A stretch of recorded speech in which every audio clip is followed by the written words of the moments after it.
Recording there.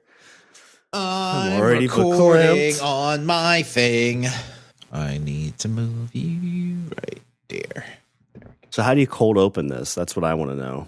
How do you cold open 400 episodes? So Shawn, I don't know if I told you this, but I promised myself after 400 that I would only do 400 episodes of a podcast, and then I wouldn't podcast anymore. Well, that's not true because we've got ones in the front, so you're going to podcast over 400 now. So you might as well just keep going. Oh, that's a good point. Yeah. See, I tricked you. I knew you would do this to me. You're like, I'm going to quit. I'm like, well, you can't. You had that at the ready too. You were like, no. You're like, Hang I always on a said minute. I would keep doing this as long as I thought it was fun. And Shawn, for 400 episodes, it hasn't been fun. I was like, oh man, I'll give it one more. I've done that for the last 5 years, Shawn. I'm like, I feel like this. one more. If you did that to me, it'd be kind of like you're on your deathbed and your wife comes up to you and she's like, you were never a good lay. You're like, why didn't you tell me this? That would just be cruel. Why is he saying this now? Oh God, it's over. That's when you realize. Do you ever? So I had this fear like when we first started for like the first like 5 years that like at some point you're gonna be like, dude, I just don't like doing this. Do you have that fear anymore, or any thought like when that day will happen when you're like, you know what, I just don't want to do this anymore? Huh? Do I like? I mean, I will. I mean, I can definitely say like there are definitely like days that like we have scheduled to do something, and I'm like, I just really don't. Not right now. You know, I mean, I feel like that's everybody, but no, I can honestly say that I don't think I've had the thought that I'm like, man, I just really don't feel like doing this like at all. Yeah, like ever again kind of thing. Yeah. And see, and the funny thing is like, you know, like I see you post stuff on Twitter, and like whenever we talk to people, you know, it's always like, hey, we've, you know, done 400 episodes and we haven't missed a single week, and like haven't missed a single week. And like we say that over and over, like it's like a selling point, you know, like, hey, you should listen to this because it's consistent, you know. And that was like a big thing that I really like felt that, you know, I said, if I'm going to do this, I want to be consistent with it. And because I feel like that's the basis of a lot of content on the internet. It's not really so much, I mean, of course, quality is a huge issue, but the other big thing has to be like consistency. Like people need to know, hey, I can come here every Sunday and this is going to be here. You know, I see it with like streamers on Twitch. They'll have a consistent audience of, say, you know, 200 people or even 1,000 people or whatever. And then they take a day off because they want a day off. You know, they want to do their laundry or go to the bathroom or whatever. But as soon as they take a day off or take a couple days off and then come back, then all of a sudden their audience drops by like 30%. Yeah. Well, I've noticed that with like just shows I listen to. Like if it's weekly and they don't put out a show like maybe like after about 2 or 3 weeks, that's when I'm kind of like, wait a minute, I haven't seen so-and-so post a show in a while. What's going on? And it quickly falls out of the radar. Because then when they do something, it's like, well, I haven't really listened in a while. Do I really want to pick that up after 6 months? Right. Okay. So, you know, we, like I said, pride ourselves on consistency or whatever. At this point, I know we, you know, drive it as a selling point. Hey, you know, every Sunday without fail. But it's not something that like, I don't feel like, oh, we need to do a show because we have this streak to uphold.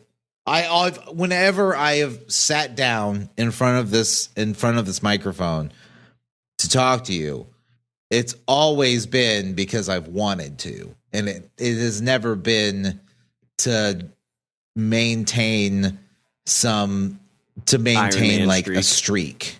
Yeah. Yeah. No, I think, I like the idea that we've put in like buffers, because like we kind of record ahead, and sometimes we record 2 episodes a week. And sure. I like that because I was always concerned, like especially when we first started, that we would get to a point where, because we talked about wanting to be consistent, and to be honest, I thought like, well, maybe we'll get like 30 weeks in and something will come up. And I think maybe like around episodes like 40 or 50, we had like a week where we recorded like a Friday, but then we kind of started getting everything beefed up and just, we recorded a couple extra episodes. But I never wanted it to be where we'd come together and be like, man, we got to get an episode out. Let's just get together and talk about something. Yeah. Yes. Yes. Because then it's, because you can, 100%. Whenever you see shows that do that, you can kind of feel like it's a forced thing. And it's like, well, what are we going to talk about? Well, we haven't recorded in a while. Here's our show. And so all of ours have felt like just like a good, normal conversation. Yeah. I mean, there's been days where I've sat here and just been like, you know what? I just don't want to record. I'll sit here and talk to you, but I just don't want to record. I just don't want to record it. Well, I bet that happens at least once every 3 months, because it's just, and I think there's only been maybe 2 times where we were like mid episode and we're like, you know what, let's just stop. Like, yeah, like I feel it's forced. I'm not having like, I like the conversation, but I just don't feel it right now. Yeah. Yeah. So I guess my overarching point is that the streak thing is cool, but I'm not paying attention to it. Yeah.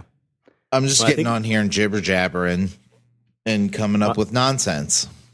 Yeah. And I think because we've kind of set ourselves up to be ahead too, that allows us to that convenience where we don't have to push it. I think again, like when we first started, I was like, man, can we make it a full year every week? And we did. I was like, 100 episodes would be cool. We did. And I'm like, 200 would be cool. And at this point, it's just like, oh yeah, we're still doing it. Like 500 would be pretty sweet. And really at this point, I'm kind of thinking like, how many shows have even done this? Like how many independent podcasts have gotten to 400 straight weeks of episodes? Yeah, I don't know. Yeah. I don't know. It's pretty crazy. I'm going to say 5. I don't know. I'm just guessing. I'd say like less than a dozen. If you like over under, I would say a dozen. Under a dozen. Yeah. Because most of that's why whenever that's why we try and pimp it so hard. That's right. All right, you ready to do a 400th episode? No, Shawn, because if at 400 I turn into a pumpkin. Oh God, what if you did? Like, what if you turned into like a hot blonde? I'm delaying the inevitable as long as possible, because once 400 hits, then all of a sudden I just, then we ascend into beings why of pure 400? light. It should be like 500. 500 would be that, like, 'cause it's a better even number. Like, this feels like the incredible story. You have where an like answer for everything. This is why I hate you. What? All right, we're gonna do this, and at the end, whatever happens. But I just want you to know that it's completely your fault.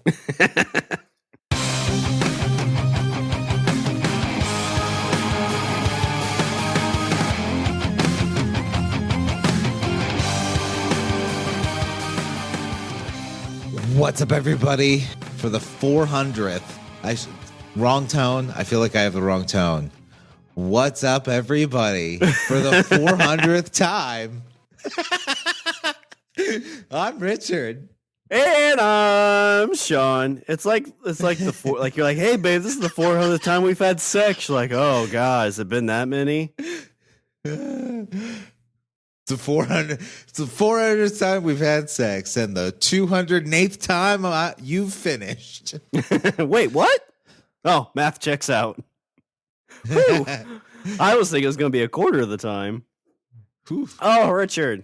So we have made it to 400 episodes. And, a lot of times when we do these, I was just looking back at kind of these big episodes. We don't necessarily do any kind of like big celebrations of it. but we've kind of we've done something kind of interesting for 2 of them.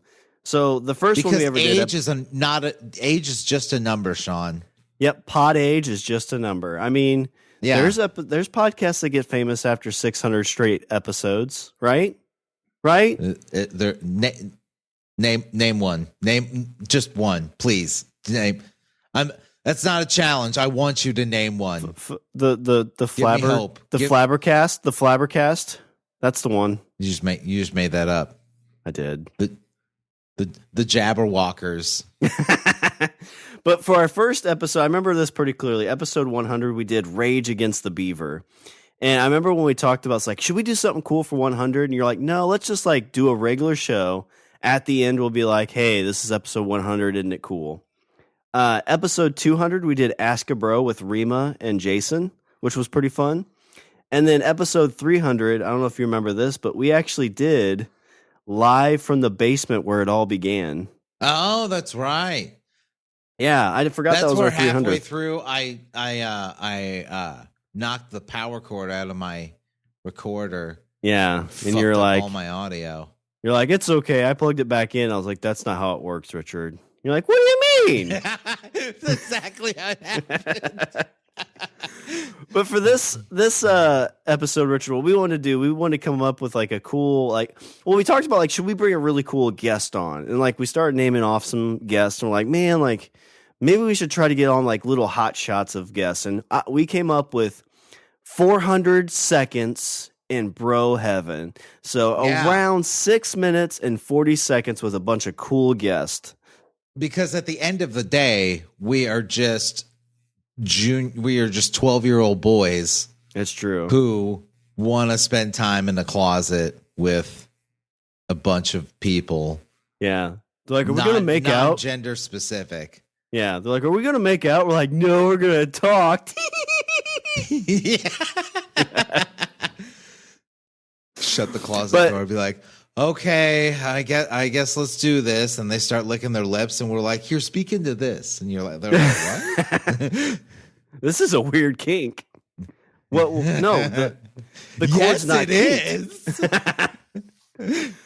But yes, we came up, there's lots of people we wanted to try to get on. But time wise, it's difficult to get everybody in. But we started this back in like November, trying to, like each week try to get somebody. And a lot of these actually went over, the 6 minute, 40 second mark, which I thought was at least a testament to us that people were like, no, you only get 6 minutes and 40 seconds of my time, then I'm done. Like everybody seemed to want to stick around a little bit longer, but, it was exciting. So, actually there were a lot of people, I think I know that we like the cold open, the cold open developed because there was a good like 30-45 minutes before we even hit the record button where we just sat and like chit chat. And with the 400 seconds thing, it seemed like everybody went over because we, would start talking. That's like, oh wait, we got to do this. Okay. Set a timer. So my point, Shawn, is that everybody wanted to spend an exorbitant amount of time in the closet with us. Yeah. And it made me happy. It made my heart feel good. Yeah. That people cared enough to jump on. Well, and I guess, so the first person we recorded with, unless there's anything else you want to add into, I figured like if you want to get like gushy and mushy about everything, we could do that at the end because everybody's listen, I'm excited about the guest. I don't want to hear you guys blowing each other. It's been 400 episodes. Now it's time I fade away. No! Wait, you just went underneath the desk. No, I didn't. Amanda from the other room. Richard, can you get me the coffee? Sure thing. Dunk. Oh, God damn it. Why are you under the desk? Shh. I'm trying to get away from him. No, you're not, because that means you got to hang out with me more. Wait, what? Episode 400, where we learned that our wives made us do this so they can get more time away from us. Mm-hmm. That's true. But Richard, our first conversation. I was excited about this get too. I feel like this was a big get. Like, when we did this, we kind of hit up people on Twitter and we threw out the whole 400 thing, and we got some bites. And this was one where, when we reached out to him, I was like, man, he's a busy guy. Like, I'm not sure how much he really wants to, because he's busy. He's at a lot of cons. He's got his own podcast company. Like, he's got a lot going on. But he's a busy boy. He is. But when we reached out, he's like, dude, I would love to. And we got him on. We got Richard, one of our best pod friends in the world. We got on Ming Chen. And we will be seeing him this April. Yeah. Once back again. in Hannibal. Oh, prepare your liver. Drink lots of water starting now. Oh, yeah. That's no joke. That boy goes hard. That boy goes so hard. But here is our 400 seconds in BroHeaven with Ming Chen. Tell us everything you know about podcasting and go. No, I'm kidding. You don't have to do that. That would take more than 400 seconds. So I could probably do it. Could you do it? Could you elevator pitch an entire medium? I could probably do it, but internet radio, but cooler. Next, yeah. Yeah. That's the way to put it. I know watching did you ever see like the old there was a movie about, I can't remember, but it dealt with pirate radio, and it was in Britain, and there was a boat that broadcasted a pirate radio station. That is exactly how I envision, like, that would be like the ideal podcasting career, is to just you'd be on a boat and it's pirate radio. I believe the movie is in fact called Pirate Radio. I think you're right. Like, you either want to be in that movie, or you want to be Christian Slater and pump up the volume. That's it. I mean, definitely pump up the volume, but if I definitely, it's part of the reason I started a whole studio. Yes, this is part of the reason I started podcasting, for sure. Yeah, we all want to be Christian Slater. Oh yeah, for sure. So, and I think I've achieved that. So I've not met. Girls not come over and taking her shirt off, but not yet. But so have you coined that? You are the. I know. Yeah. I was gonna say, have you coined "I'm the Christian Slater of podcasting" yet? Because if not, you should. Ooh. Oh, I'm stealing that because that's a tagline. Sure. A shared universe, the Christian Slater of podcasting. Yeah, for sure. I'm totally stealing that. Thank you, guys. I don't know why I never thought about that. So, I know you get to go to a lot of cool places, and recently I saw one that I thought was the coolest. It's a bar where after you get the drink, you buy a drink, you drink it, and you got all those good feelings. You get to smash the glass. 1,000%. This was this weekend. We were at New York ComiCon, and we passed this place called the Break Bar. And inside the Break Bar, you get to order your drinks or multiple drinks. And how many times have you, maybe you had all this glassware in front of you? How great would it be if we could just take the bottles, the empty bottles, the empty pint glasses, the empty shot glasses, and smash it? And at this place, you absolutely can. You sign a waiver. You go in the special room out the back with a window so everyone can watch you. You got to put on a pair of safety goggles, eye protection before you go in, and you're allowed to throw that glass or bottle against the wall. And it's awesome. That's how much? So, to me, you're paying for a glass and the beer. Like, beer at bars, it's like what, $4 or $5. Now you're smashing this glass. That's probably at least $6 or $7. Like, how much are the drinks expensive? Are they about normal price? I think beer was $8 or $9, which is typically in line with New York prices. Yeah. So totally worth it to break the glass afterwards. So is that as many glasses? Like, if I go out there and I get 12 beers that I drink for the night, do I get to break 12 glasses, or just get to break 12 more? glasses? Yep, you get many as you can drink. So I got lucky. Me and my friends, two of my friends walked in there. We ordered a drink. They're like, okay, we each get to smash a glass. Great. In the corner was a 12 deep bachelor party, and nice. And they were like, hey, so we got to go to the strip club now. All these glasses, they're all yours. We have I guess they had an appointment, or I don't know why they're in such a hurry, but they left their trove of glasses for us to break. So we had 20 things to break. It was a product of great timing, and I'm just a lucky guy. So yeah. So do you feel like? Because I always feel like you see those old westerns, like somebody's like getting a drink, they're getting talked to, and just like take it and smash it. Did you feel that emotions when you did that? I did, and I had a Sharpie in my back pocket, so I wrote like Brian Johnson's name on one of the bottles. I thought you handled aggression. Mike Zapsik's name on the other one, Walt Flanagan on one. Yeah, it felt good. So you didn't ask, like, hey, I've got these pictures, these 12 by 12 of Walt Flanagan and Brian Johnson. Can I put them out there and aim my glass at it? Like, would they be okay with that? Kind of a barrier, the glass isn't, it's like a waist high barrier. So it offers some kind of protection, I guess. So I guess in case, because I had a couple friends who were throwing bottles and they didn't throw it hard enough, so it would bounce back. That's when shit gets dangerous. It's like when you're in a lumberjack bar. I don't know if anybody's ever been in a lumberjack bar, but you drink and you throw axes. Yeah, man. Okay, so like when it gets dangerous is when you throw the axe and then it bounces. Yeah, great combination, by the way.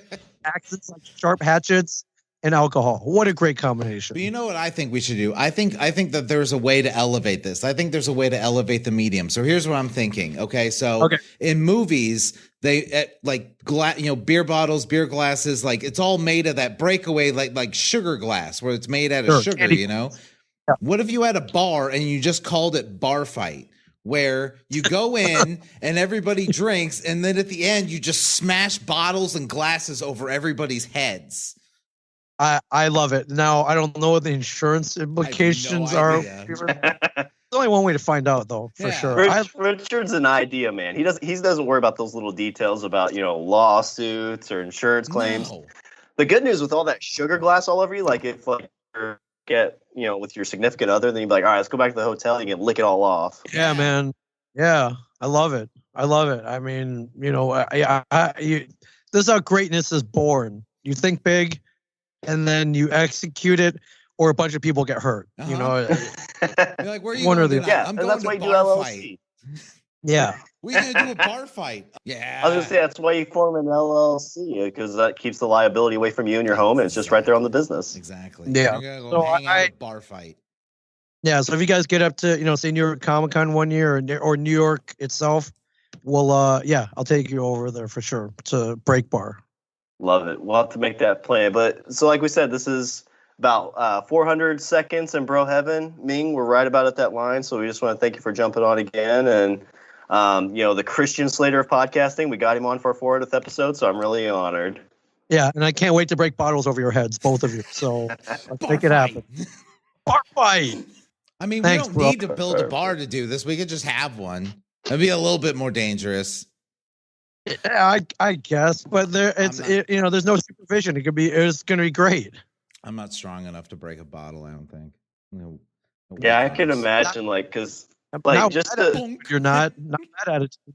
Something like this beer bottle here, it's pretty thick. Like it would take a good chuck to bust it. That's absolutely. A good point. See, Ming makes an excellent point. You know what that is, Shawn? That's quitter talk. That's what that is. Yeah. 400 episodes, and you're still in quitter mode, and you got to knock it off. It's all about attitude. Well, Richard, we go from a podcast star to a rock star. Yeah, you like that? So, Richard, this is somebody that jumped on our podcast very early on. He started a podcast from listening to us, and he has been one of our big patrons on our Patreon. Shout it out. Gentleman's Inquiries, what he does. I've been on that. Yeah. He does 8mm dissection where they go through horror movies and dissect it really in depth. It's a lot of fun. They're really cool. I love it. Yeah, but he's working on a new intro for us. But again, he's been a patron for a long time, and I love this conversation. I know he had some trouble getting connected and everything, as you do over the internet, but I was still really excited about the conversation. I want to get him on just for a regular episode at some point, just 'cause I think he's an all-around cool dude. But 100%. Our next 400 seconds in BroHeaven is with Aaron. And that's when I learned that ducks have a corkscrew penis. So, I mean, haven't heard that one before. Yeah, it's like Wild Kingdom, but I don't know. Have you could ever, open a wine bottle with it. Like, you know, whenever you're like out, like you see the videos of like the wedding parties and like they have like a dog having sex in the background, or like you see they have like I saw one recently where this couple was in like this field and this bull decided it was the best time to mount its mate. Like, could you imagine how like horrific it would be to see like two ducks trying to get it on, especially with that corkscrew penis? I don't think it would be. Yeah, they're small, so I think it would probably just look cute. Think so? I don't know. Like you hear them like in the least right, to be it's distracted.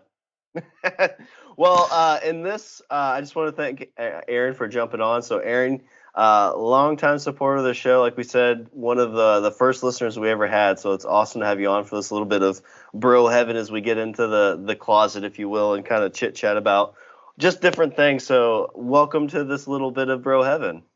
Thank you very much, guys. It was a pleasure being a part of it. Wish it could have been a little smoother, but hey, at least I got to participate.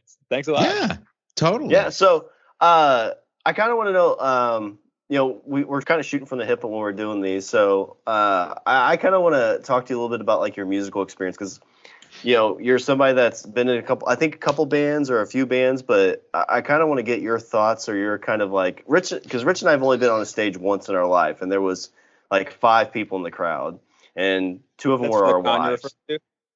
What's that? No, I guess the con was a little bit bigger. I forgot about that. But in terms of where it was like just like for us, we did like a Chicago podcast festival. But kind of talk to you a little bit about your experience on stage, and kind of like I want to know your presence up there, because you have great podcast presence whenever I've listened to any of your shows. Well, thank you. I personally love being on stage. This is something that we within the band have talked about quite a bit, because we kind of started up right at the very beginning of all this coronavirus stuff. And so we haven't been able to hit the stage or anything and start testing out our music.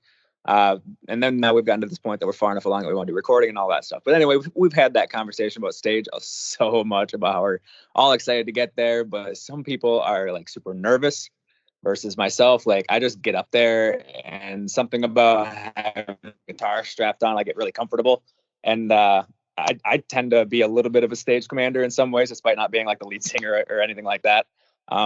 Sawyer, actually, the other guitarist, she's like, you might have to carry me for the first few shows here as far as being interesting to watch, because I'm going to be terrified. Well, I think it was like you said, like strapped to that guitar. I think it was Slash that said the guitar was like an extension of his penis. Like he just had that comfort on stage. But yeah, I mean, like with Rich, I don't know like if I'd be that comfortable with stage, but I think metaphor there.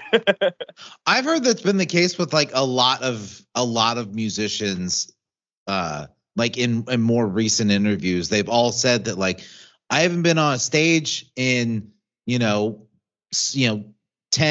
11 months, and I'm terrified again to do it, because it's when you do it, over and over and over, then you don't think about it. But now that you've had time to like not do it, and now all of a sudden you're back in it, then it's going, oh, like now it's almost like you had a chance to overthink it, and now you did.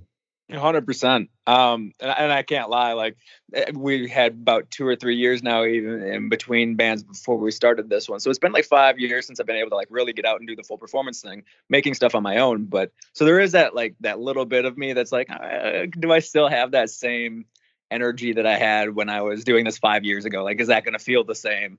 But at the same time, I don't want to psych myself out. So I do a pretty good job of kind of pushing that to the back of my mind as much as possible. Well, I think just like anything with that, like I bet once you get on stage, like it's just like riding a bike. Like, if Rich and I don't record a show for a little while, or even like doing some of the stuff, like I forgot about the con, but like the con, we got so comfortable because it's what we've been doing for like 7 years. So I think once you get on stage and you hit that first chord, you're probably going to be rocking and rolling. So, Shawn, when was the last time you rode a bike?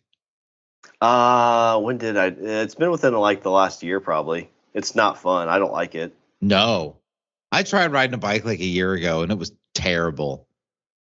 It was horrible. Like Richard, I felt like my heart was going to explode. We're supposed to be psyching him up for a show. No, I'm like riding a bike's horrible. That metaphor's terrible. That's a terrible metaphor. I'm not doing it again. Don't ride a bike on stage. Don't do it. Especially in old age. Yeah. after years of not doing it. That's the thing. I think it just made me realize my mortality. Yeah. It's like, oh well, this is difficult. Well, I guess now the only thing left is sweet release. Well, the bad thing is if you ride for too long, you get that real big taint pain. Oh yeah. It's the worst. Yeah. Oh, It's terrible.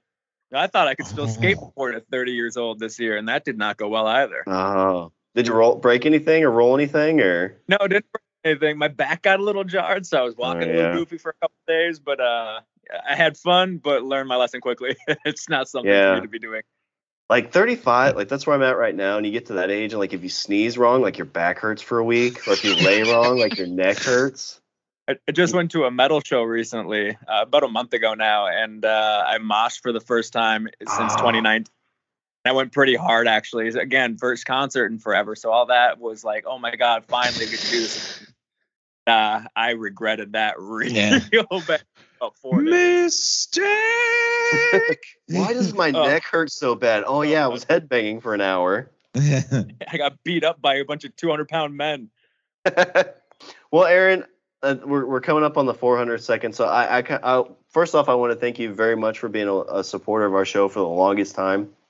Like I said early on, I think you were like the second or third email we ever got, and you've constantly kind of like just been all with us for like Twitter, and it honestly 100% means the world to Richard and I to have like you and Wendy helping support our show, and like I said, I can't express enough how thankful we are for that, because in the world of podcasting, it kind of feel like you're talking to a void, but Richard and I talk to ourselves, but knowing that there's people out there that enjoy us that much just means the world to us. Oh, absolutely. I'm happy to still participate. I mean, when I started podcasting was like almost identical to when you guys started podcasting. And so there was this like synergy to that I found this show right around the same time that I started my own little thing that I was trying to do. And so there was this like kinship that I felt immediately with you guys. And so like that has just sort of carried through. And then like, the conversations, it feels like I'm talking to my friends, that kind of stuff. So like, it's just been constantly that comfort zone that it's like, well, why would I step away from this? It's a lot of fun to listen to every week. So I've been there as much as possible. Got a little rocky there with work, but hey, we came back. It's totally art supporting art, and I love it. I actually had one question. So at the end of almost every episode, we usually try and tie your names into whatever it is we're talking about. Has there been any? I did not catch that. I think you cut out a little bit. Yeah, you cut out on me too, Rich. Oh, I'm sorry. I was saying that is there, like, at the end of every episode, we usually try and tie your name in to whatever we're talking about. Has there been a particular one that you're like, oh, that's sweet, or oh, that's nice, or that's kind of funny? I would say there isn't a particular one. I did notice that you guys started doing that, and I have found it to be quite charming. I have to be honest. It's a big like, oh, I get to look forward to that part of every episode too now. That's really fun. I like that. Again, just like my own little fun little piece of the show. That's super cool. I mean, it means a lot that I get to be a part of the show in some way after all this time too. I don't know. I just love that stuff. I appreciate that you guys give back to the listeners too. Yeah, it's the least we can do. And like I said, I'd want to give you an opportunity to go ahead and shout out your podcast. And if you're banned, if there's anywhere we can listen to the music right now or a good place to find it, the floor is yours. Yeah, out. Go ahead. So we'll go ahead and hold off on the band for right now. We're just going to do a big reveal once we have everything recorded, and we're getting pretty close to starting that process. Nice. So when that time comes, it'll let you know. But the podcast is Gentleman's Inquiry.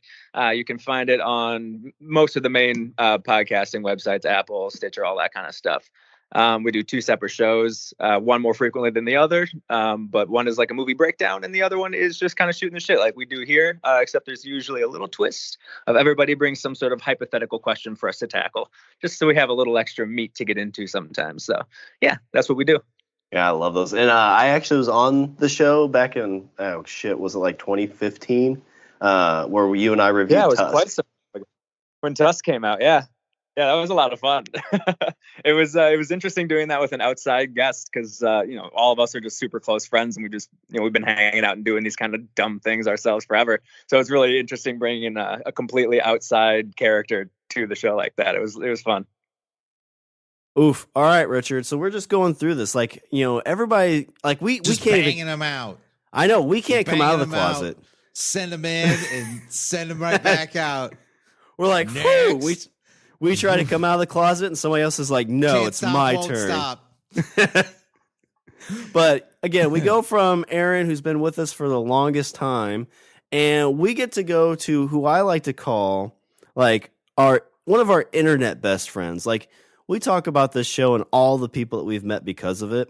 This is somebody that, I think he reached out to us when he had a podcast network, and he's like, you guys are funny. You got bros in your names. There's bros in my podcast network. Why don't you join Pod Bros? And we started that first year, right at the end of the year, we did Bro Huddle, because he had a show called The Guy Huddle. There's just kind of a quick interaction. So at the end of the year, the first year of our podcast, we're like, listen, why don't you come on our show? We'll do the Bro Huddle. And as we do, we like to come up with ideas. And be like, we'll do what we're excited for next year. And he's like, that sounds great. And we've had him on every last episode of every year for our Bro Huddle, looking forward to the next year. Probably the guy who's been on the most as a guest, because we don't do a lot of guests, but definitely I think he's up there. But again, got us into the network. Very consistent. Yeah. Got us into the network. Was very helpful with us to learn. That's when we felt like we were riding high. We were like, we were a year in, and we're like, oh, look at us. We're on a network, and we're doing episodes and syndication and $1 million ad deals. Here we come. Oh yeah, because shortly after that too is when we got on the SmodCo Pod U. Yeah. And then shortly after that's when our Emu episode blew up. And I was like, Richard, start printing the money, baby, because we're going big time. But this is one of our good friends. Again, I think this was probably the longest. Started driving a Lamborghini. That was nice. That was good. Those was a good time. That was a good 3 weeks. Yeah, but then the credit cards hit really hard, and they're like, how are you going to pay for this? I'm living in that car now, Shawn. Yeah. Well, we were getting it big, and they're like, well, how are you going to pay for this? We're like, well, we do a podcast. I'm like, well, what's a podcast? We're like, oh, fuck. But I think this was the longest time we spent in the closet, Richard, was when John showed up. And I would say it's expected with John. Like, we try to get away from him, and we pull him right back, and he pulls us right back. But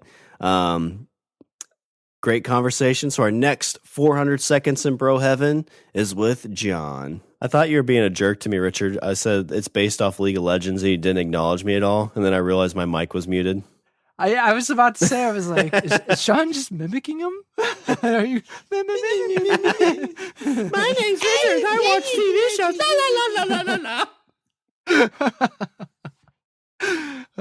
What's up, everybody? I'm Richard. And I'm Richard's Muppet. Are you tired of this, Shawn? But they're actually dropping episodes weekly.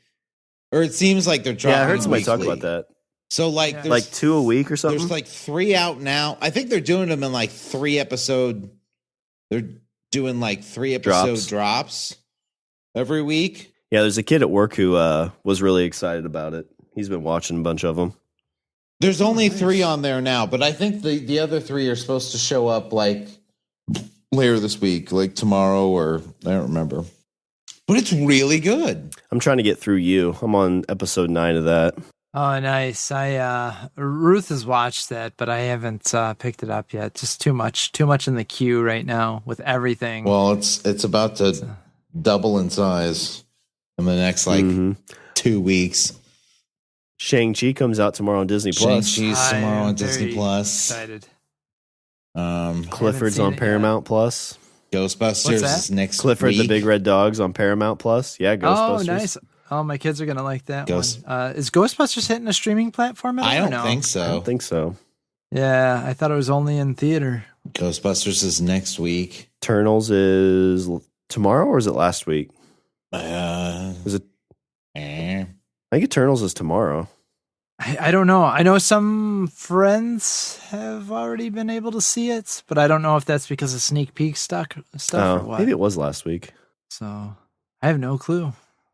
I've heard it's good though. I mean, I wasn't expecting much out of it. I'll be honest. Like I love Jack Kirby and his stuff. So like his stuff regarding it, I was very excited about. Really crazy and cool, but for whatever reason, the MCU, it just didn't. There wasn't anything there that excited me to want to go see it.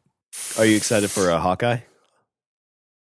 Yeah, man. Like, yes, I am. I'm excited. I'm sad at myself that like it took me forever to watch WandaVision. I still haven't seen Black Widow, and I need to sit down and watch that. Black Widow's good. I haven't seen Falcon and Winter Soldier. I need to watch that. I haven't watched Loki. So Loki's I'm good. so far behind. Ooh, Loki. So Loki is mwah. that's What what If I've is heard. pretty good too. So yeah, and that's it too. I wanna do it. We were watching as a family, but just for whatever reason, it kind of got halted. Everyone was doing their own thing. But yeah, and like you consider you're back on those, but then like Boba Fett comes out in about 2 or 3 weeks. Boba Fett's in December. Or Oh maybe it's a my month, but Gosh, that's Witcher's the crazy. middle of next Is that- month. yeah. And that House was of it, too. Dragons is January. I was gonna say I need to catch Is up on it The Witcher. I need to watch The Witcher. Is it January for House of the Dragon, or is that just like a Yeah. placeholder? It says like if you Google it, it says January 1st, 2022, but I feel like that's just like a placeholder. No, the trailer that came out like a week ago or 2 weeks ago, it said January. Oh my gosh, I didn't even watch the trailer. I thought it Yeah, was it just looks announced. Spider-Man's it next looks cool. month. Matrix is next month. Jeez. Yeah, Matrix. Yeah. I'm still, I got to watch Dune before it goes off HBO Max. Ooh. Dune was pretty good. I watched, I had to rewatch the old one. Yes. Finally.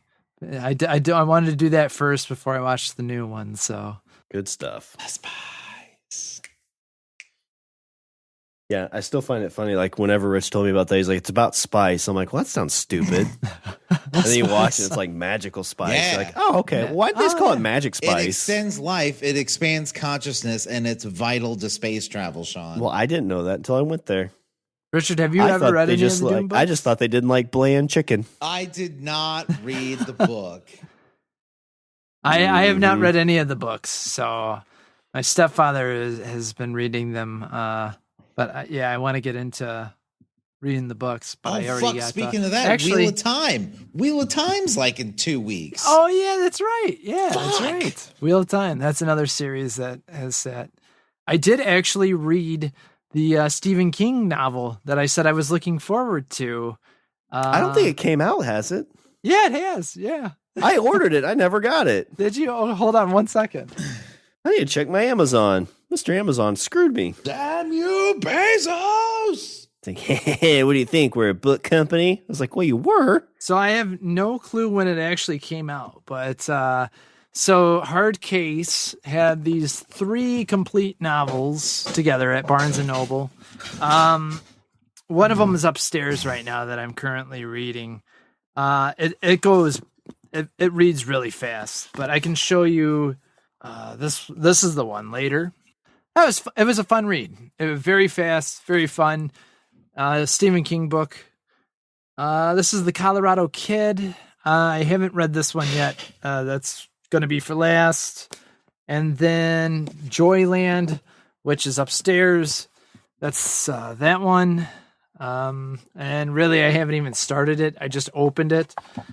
But it also came with these kind of cool little vintage, what do you call that? A poster card.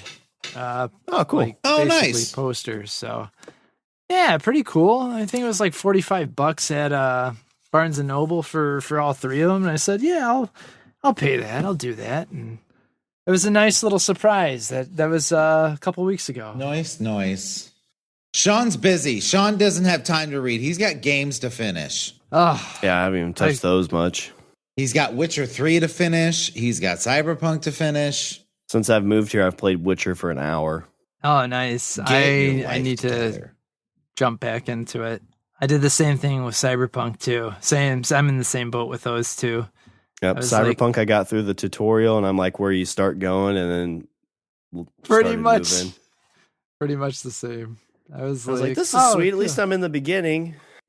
Yeah, I was too busy. I spent over an hour trying to decide what kind of genitalia I wanted. I was like, hey, babe, look, it's accurate. She's like, no, it's not. They don't make them that small. Babe. It's the big TV. It's an optical illusion. All right, I'm going to start the timer if everybody's ready. I is ready. Do you want me to hit record again? I've been recording this whole time. Oh, yeah, so have I. Oh, no, you're good. Keep it. I have been too. Okay, cool.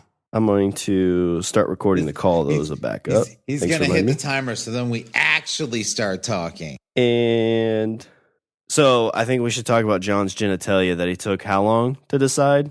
3 hours. How long did it take you to decide? Don't say like, oh, I just picked something because I didn't care. You cared. Don't act like you didn't care because you cared. I actually didn't care. I don't even remember what I did with my pubes. I'm trying to remember that too. You didn't put it into a cool shape? I don't think so. Don't lie. I played around with every option. I was very curious at everything that was at my disposal. So like I went through it all. Yeah. So I did spend a good hour on my character. I'm not gonna lie, because I mean curiosity got the best of me. It took me an hour 15 just to make a character.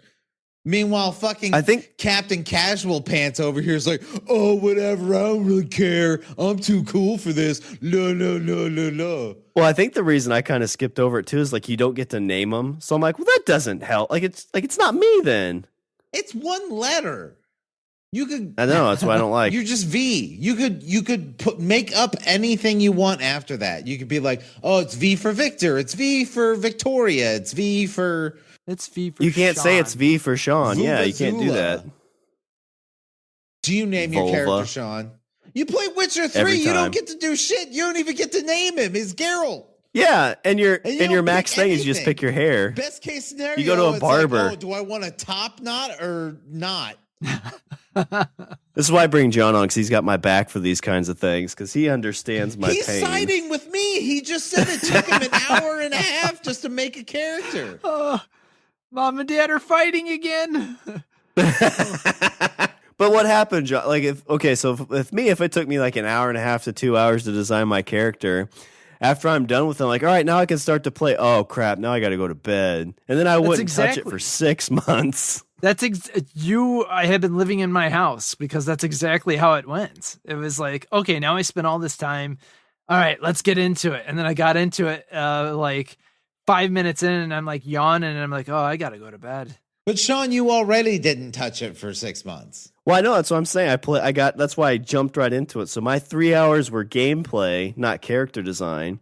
See, Richard, you forget, like, you've got adult or older kids now, so you can be like, kids, leave me alone, I'm playing. That's true. Like, I've got a 5-year-old. I can't be shooting and like having like big wieners on the screen, because he'll ask me all these kinds of questions that I don't know the answers to, but he's going to expect me to. You'd be like, exactly. And he's going to be like, well, how did you have kids, Daddy? He's like, I don't know. I don't know what happened. He's like, I fell asleep. I woke up. There was a strange bird in the room. And then there you were. There you were. Exactly. And that's how babies are made. Yep. Stork comes knocking and ruins my game day. Stork bursts through the window and roofies your drink. And next thing you know. Wait, this isn't how it's supposed to go? Oh, I am tired, though. The stork is a date rapist. Isn't it amazing that, like, that's what cartoons taught us? Like, I remember watching, like, one where the stork got drunk, which, like, as a kid, it's like the old Looney Tunes, right? You know what? In all the old Looney Tunes cartoons, it always seemed like the stork was drunk. Yeah. Well, because they always went to the parties and celebrated with the new dads. Is that what it was? I thought yeah, it was that's just the one I loser. remember. Probably. Well, I mean, you got to carry a crying kid around all over the place. I mean, you drop one kid a year, and it's like goes on your permanent record. Yeah, you need a little something to kind of like dull the ache. Yeah, and back then, like whenever the stork delivered the wrong kid too, like they were like trying to insinuate something. That's true. And he'd always come back like halfway through and be like, "Oh no, I did a fuck up. I made the bad." And he'd have that dumb kind of like that like Ralph voice from the Honeymooners, be like, "Oh no." Yes. Yeah. Yes. Oh man. Yeah, So John, how's the that thing come from? What's that? Where did the stork thing come from? Do you guys know? I really don't know. Like, what was? Oh, I have no clue. Yeah, that's very interesting to me. It's probably I never really thought about an old tale from Europe that was actually probably like horrifying that we had, like, a lot darker. had since like washed over and made all nice. Like the original tale was probably like, a bird came and probably like, raped a woman and then like, stuck a child inside and, we have to stick the baby in the mouth. Yeah. Like, why? Because the gods demanded. Mm-hmm. But then in America, we had to like make it nice. And then it's like, oh, it flies in through an open window and drops the baby off all swaddled. Yeah. I think this is a start to another great horror movie. The Stork. Yeah. Delivering fear. Dun, dun, coming October. I was trying to think of the pun line. What's the pun line? Delivering fear. So John, how are you? Have you been able to get into any wrestling still, or have you sidelined that too with everything? So it kind of yes and no, right? I think I've been watching what I can watch on the internet. At one point, I was very fortunate enough to be asked to be a part of a local independent promotion that has gained some popularity in Michigan. So much so that they have done stuff with GCW, Game Changer Wrestling, and they put on this event where it was on Fight pay-per-view, and I was asked to do the commentary for it. And Nice. That was like the first time in forever since I've done anything because of COVID. And I had a blast, and it really hit one of those life goals that I didn't know that I had, but it was like, yeah, hell yeah, man. I get to do commentary for a pay-per-view. How many people get to say that? So I was very excited about that. That's awesome. Yeah, I know. I've always really like whenever we did our wrestling show for a little bit, like your improv and stuff. I always think is top notch. Oh, thank so you. I'd be excited to kind of listen to that and see that pay-per-view with you on there. It was crazy. One of the things about it was the guy. He's kind of famous or infamous on YouTube. Raka Raka, I think, is his YouTube name, and this just goes to show that I'm not hip with it. I'm not cool. He does like the Ronald McDonald creepy skits. And so he has this character, and I mean, he gets millions of views. He actually showed up at the event to fight Jimmy Lloyd. And one of my prouder moments with that was calling his cutter a cutter pounder with cheese. And so, yeah, that's where I spiked. And after that, it was just okay from there. I always felt like when it came to wrestling commentary, I always felt like Shawn was the JR. And then you were more Jerry the King. Which is funny because I basically have to do the play-by-play. I don't get to do any of the fun, the color commentary when I do this. It's usually other guys because no one really knows how to do play-by-play. So when I do it, I'm kind of inspired by the older guys like Gordon Soley and JR, good old JR. And Joey Styles, but bringing my own taste to it. I don't want to take away from the wrestling match itself, and some people like that, some people don't. But it seriously was a great compliment on Twitter when someone reviewed the show and was like, "These commentators are actually pretty good." And I was like, "Holy shit, that means a lot coming from a wrestling fan," because if anything, wrestling fans are kind of notorious for just hating what they love. And so, you read tweets about it and it's cringe almost. You're like, ah, man, I hate to admit that I'm a wrestling fan when you got stuff like this, So I saw that tweet and I was like, oh my God, that's like someone saying, this was an Oscar worthy performance. I was like, wow, that's a high compliment from a wrestling fan. So that really was nice. But I had a good commentator partner that night too. So it really helped out for us. Nice. Well, John, I think we got to get over our heavy petting. Our 4 minutes in BroHeaven are just about over. So like somebody else is knocking on this door. So thanks again for jumping on, man. We really appreciate it. And we got a little bit till our Bro Huddle 2022. But I'm guessing you'll be on there for that, so I'm excited to see you then. At this point, you hold the record for the most frequent guest. I don't know if anybody knows this. So 400 episodes, right? John has actually been on 370 of them. We just don't let him talk for most of them. But he just kind of hangs out. He sits in, he just kind of hangs out on the calls. It's a little weird. Well, if you listen, it's like, what's up, everybody? I'm Richard, and I'm Shawn, and I'm John. Yeah, it's there. You got to listen for it. But it's so strange. Like I'll go on a tangent, and then I just I'll look at the Skype window, and it's just this dead eye stare. It's so off-putting. I'm really sorry, but I'm not into kink shaming, so this is my fetish. I like to watch you guys do a podcast. Yeah, it's awkward when he finishes too quick. He's like, oh, bye, guys. Boop. Yeah. It's just I hit the end button, and that's it. What happened? Should I call someone? I feel like I should call someone. This is consensual, right? Yes. But thanks again, John. For the years that we've been doing this, you've been a big, big part of our show from Pod Bros all the way through the Bro Huddles. It's so having you on for this 400th episodes is awesome for us. So thanks again. Oh, thank you. Absolutely. I love you guys. I'm so glad to see you make 400 episodes.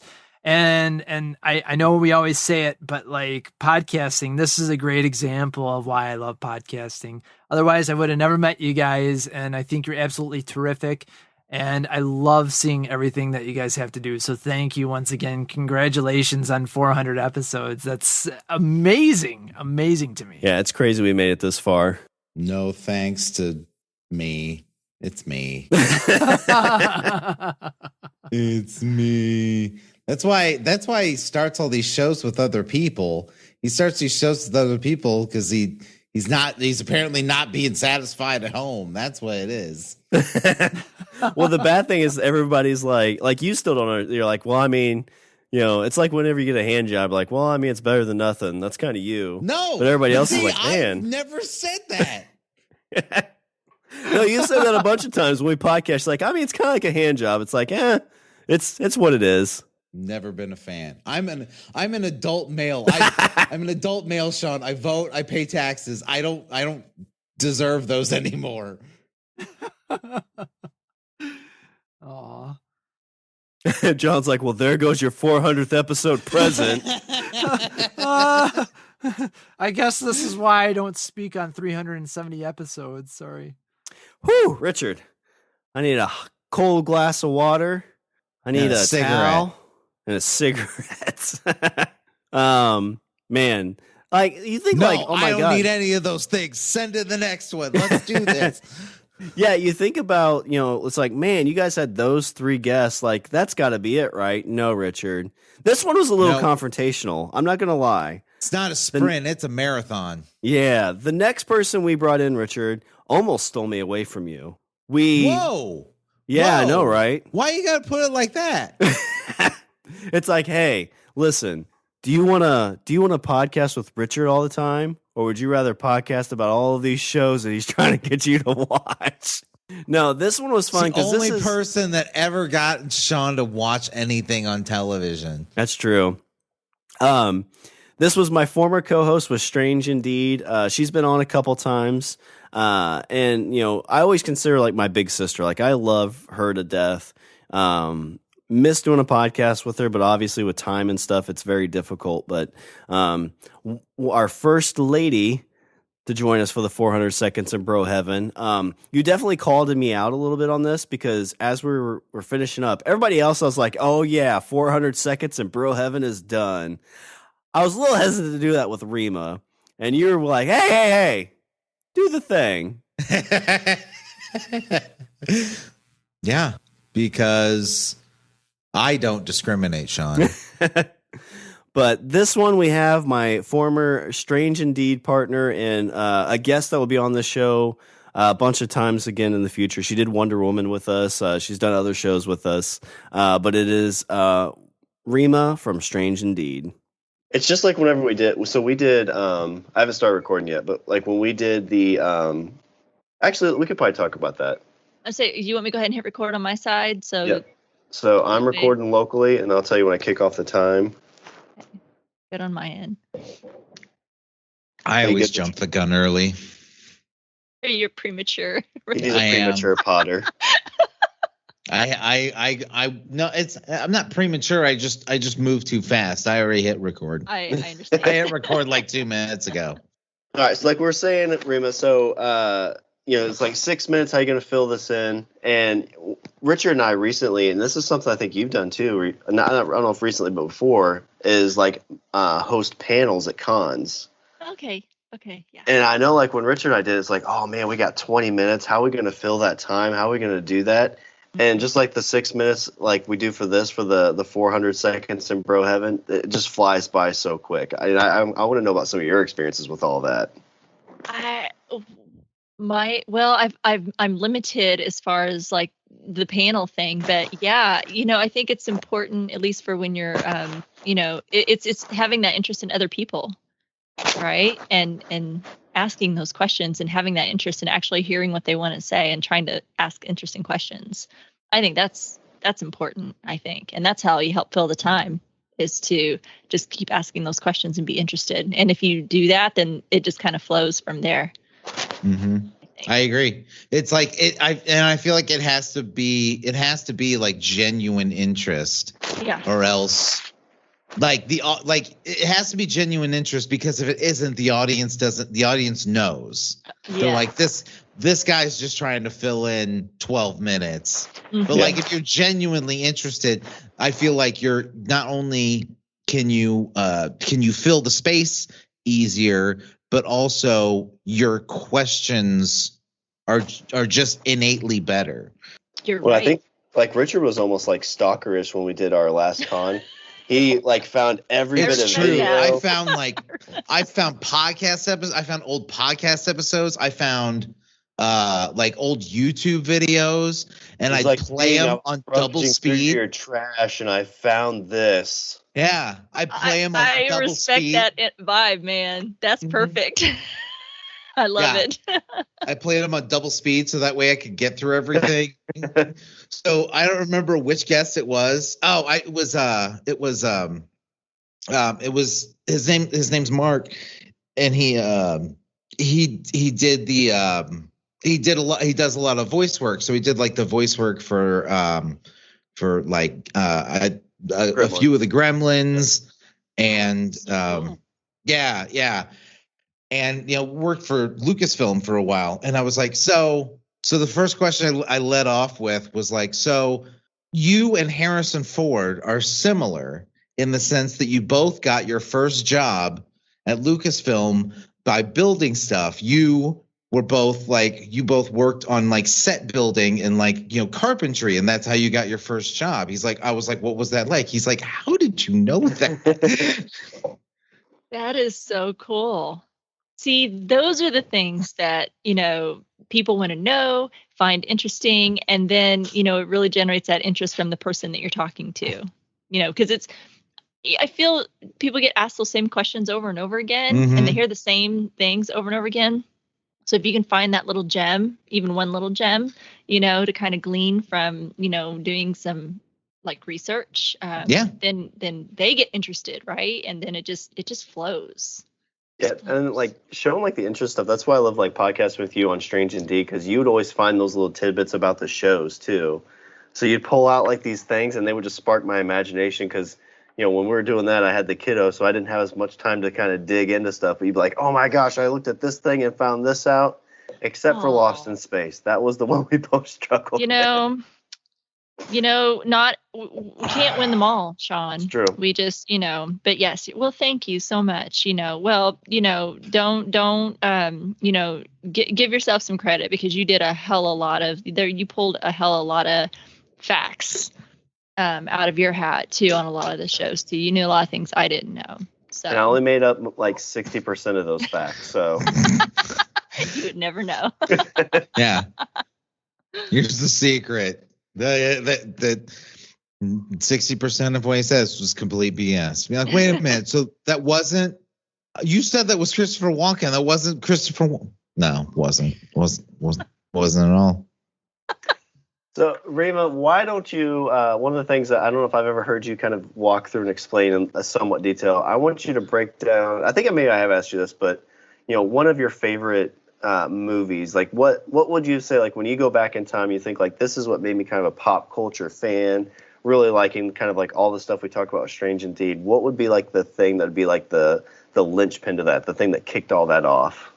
Oh man, gosh,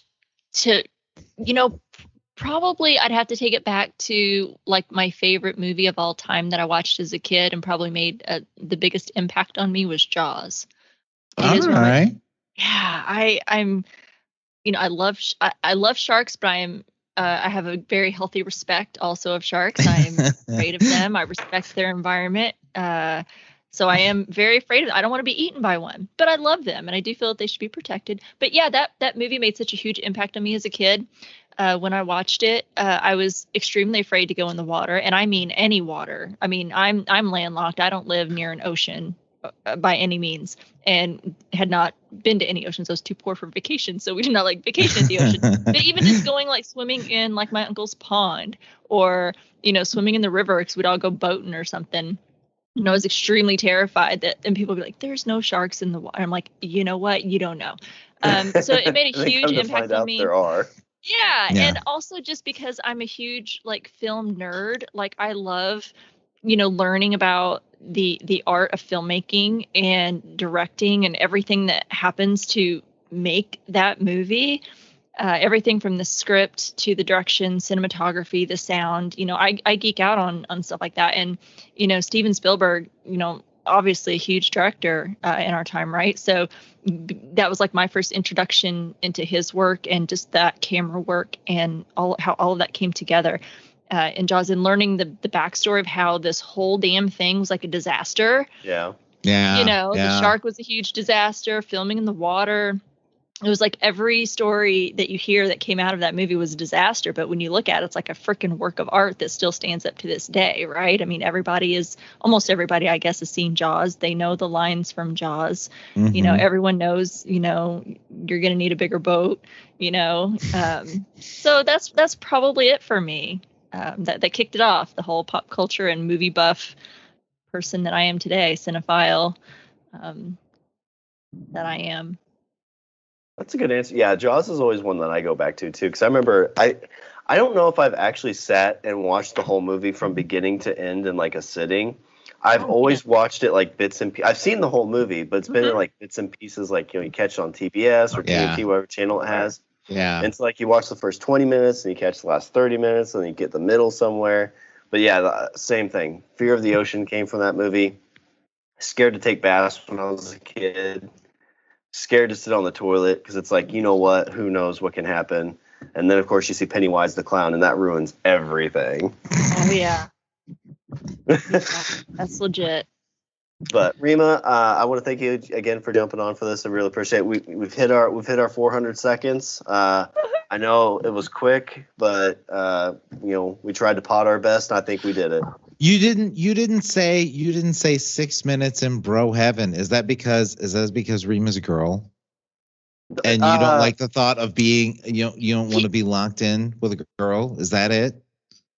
I mean, I'm just saying, like, let's keep the playing field level. You just the three of us just spent 6 minutes in BroHeaven together. Well, all right, Rita. Yeah. So that's been 400 seconds in BroHeaven. Yeah.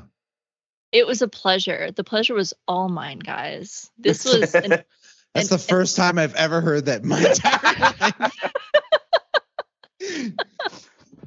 This was great. Look, I am one of the bros. Okay, look, I was always the girl that hung out with the guys at recess and played football and stuff. I was not a girly girl. So, BroHeaven is a perfect, analogy. I'm perfectly fine with that. This has been a pleasure. Thank you guys for having me on. I love chatting with you guys always. Love you guys. Love you too. Thanks, Rima. Thank you. Sure. Oh man. All right. How you feeling, Richard? Are you hanging in there? I'm all right? I'm a spring chicken. Shawn, I can't feel my legs. Oh yeah, I'm having trouble standing. So we've got two more guests that we've had on for this, and this next person is somebody that, like, when I started getting into podcasts, this was probably the second or third podcast I started listening to because he hosted the Walking Dead cast. Walking Dead was just exploding. I was just starting to get into podcast on my phone because, like, around that time, Apple started putting the podcast app on phones as a default app. Or I figured out there was an app. Oh, right. I remember that because I needed to get a new phone around that time, and when I was in the AT&T store, I went to all the phones that were on, all the iPhones that were on display, and I made all of them subscribe to the podcast. I feel like that's something I need to do more often, but I feel like they auto reset at night or something like that. Doesn't matter. They're still there. But this was the first person that, like, I even met from like I knew in podcasting. And, like, one of the first persons, I think they, on our 1 year anniversary, Jason and Karen from the Walking Dead cast sent us in a message. And, like, that to me was like, oh my gosh, like, you know, these people with this huge successful, like, their award-winning podcast sent in something for us. He's jumped on the show, I think, like 2 or 3 times, and then was grateful enough to jump on for 400 seconds with us. So definitely somebody that, like, helped me into podcasting, inspired me to podcast. And again, all around, like, got me and Rima together for Strange Indeed and was really supportive with that and supportive all around. So, Richard, our next guest, Walking Dead cast, Podcastica creator, Jason. So I guess what I wanted, something that just popped in my head. So when all of us were kids, okay, you had movies that were considered cult classics, movies that we all, like, loved, but we knew that everyone else hated. You know, Rocky Horror Picture Show, Big Trouble in Little China, Trolls 2, or Troll 2, and those movies, like The Room, okay, all those movies stayed bad movies, were considered bad movies because nobody ever heard of them. But now, with the advent of the internet and podcasts and, like, YouTube videos and stuff like that, is the era of the cult classic dead? Like, is there, do you think that there will be no movie that will be considered a cult classic anymore because any movie at this point has a much easier time of finding its audience? And are we as, I mean, just as podcasters, are we to blame for that to a degree? Because we shine the light on stuff that we say, oh, this is so bad, it's kind of good. I mean, I don't like those cult classics from back in the day. I feel like they found their audience too, though. Didn't they? Like, well, at the video store. You're right. They absolutely did. But it was always, it ended up becoming almost a secret language that you would have with your friends. Or just people that knew, you know, if, you know, you could be whistling, you could walk down the street and whistle Sweet Transvestite to yourself, and somebody would be like, oh my God, that's Rocky Horror. You're doing Rocky Horror. I love that movie. Yeah. I mean, I think one of the scariest things about the internet, because let's say there's only 5 people in your high school that likes movies like The Reanimator and Evil Dead 2 or whatever. Yeah. And you may find them and feel like, okay, I'm not a total outcast. I have my group. We're just the outcast group at this school. Nobody likes us, but we love these movies and F everybody else. But now with the internet, you can find the other 100,000 of those people in the United States and group together and create like QAnon or something. You know, that's the the scary side of it is you can create like that your reality is actually the dominant reality, even though it might not be. And sometimes that's fine or it's totally benign, but sometimes it's actually kind of dangerous. Yeah. It's fine when we're talking about entertainment. About the movie Critters. It's not so great when we're talking about, whether things the like earth science is or round. politics or whatever. Yeah. Yeah, as far as entertainment goes, I think we always found our people, but we just felt like we were a smaller group. And now the geeks like feel like we rule. Yeah. It's become the dominant culture. I think, that's what you're talking about plays into that with the whole internet. It's easier to find your crew and everything, but you sound like you're kind of wistful about the old days. Well, I mean, I feel like you kind of discovered that stuff and you felt like you actually found something, right? Exactly. Yeah, you felt like I know something that other people don't know. Yeah, like discovering a band. Like, how many bands have I found? And you go, it's like it's got like 10 billion views. You're like, oh, I'm late to the party. Right. Where years ago, I would have been like, oh my God, I know this band and nobody else knows it in my little town. So I know something that no one else knows. But you know what's weird? The flip side of that somehow, I've been on a quest to find new music lately because I realized, for 10 years I only listened to podcasts and now I don't know what modern music is. So I found this one song by Kurt Vile called Pretty Pimpin', and it is such a cool little rock song with this great rhythm to it. And I feel like in the 80s it could have been, or the 90s it could have been a huge hit, but now nobody even knows about it. And so I'm like, how does that fit in with what we're saying? Like, there's a lot. Maybe it's just because it's so much easier to produce entertainment now that there's so much stuff out there that's actually pretty good, but it's all fragmented, Yeah, well, Rich has said like the cream rises to the top, but like this day and age with all the content, all the stuff that's out there, it's really hard, I think, for somebody just to jump in and like, because like Spotify and podcasting, like it's like, oh my God, I created this thing, and you throw it out there, and it just kind of falls into the void. Yeah, I feel like I have to amend that statement. I think that statement was true, probably 10 years ago, where if you put out something on the internet and it was really good, that it would slowly, build an audience and work its way up to the top. Now, I don't think that really holds true anymore, because you got to put out a sex tape along with it, and then that's maybe where you we're have a failing. chance. Well, Jason, that's actually why we brought you on. We're gonna create our bromance. I'm gonna get a hot tub, and we're all gonna sit in it together. Make it big. Yeah. From now on, all our podcasts are gonna happen in hot tubs. Hey, we should try it, maybe. And then, see, this is the marketing brain here. And then we take the water out of that tub and we bottle it, and then we sell it for each episode. And we just sit in the tub with no water. Yeah. And then we'll take pictures of it. Put all the cash in there. Yeah. We'll sell the pictures of the bottled water as NFTs. $1 million ideas right there. Well, kind of tied to that. So, Jason, I know you guys have been covering Yellow Jackets on your podcast, on Podcastica. I just jumped into it. I'm only 2 episodes in. I'm not spoiling anything, but I'm kind of curious because you cover a ton of shows. And, whenever I talk about like inspirations for me to get into this, you're definitely at the top of that list, because I was a huge Walking Dead fan, found your podcast, loved it. And, kind of getting to do these things with you, like a semi-dream come true for sure.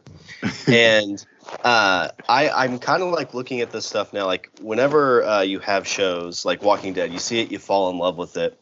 But I'm kind of curious, like, Yellow Jackets is one that I think I'm falling in love with. Like, it's going to be a must-see TV type show. Yeah. What do you still get a lot of those feelings? Like, what's that feeling for you when you like sit down and watch like episode 1 of a show and you're like, oh, I know this is going to be my favorite? I mean, there are some shows that, because I can't do all shows, can't cover all shows, like The Boys. That I'm like, man, I wish I could have podcasted on that. It's so good. But Yellow Jacket, I'm realizing, like you mentioned that I helped you think about doing podcasting for me and Karen, who I started Walking Deadcast with. It was Lost. Lost was a show that we obsessively watched, and we wanted to know what the hell was going on. So we found podcasts where they talked about all their theories, and Yellow Jacket feels like that.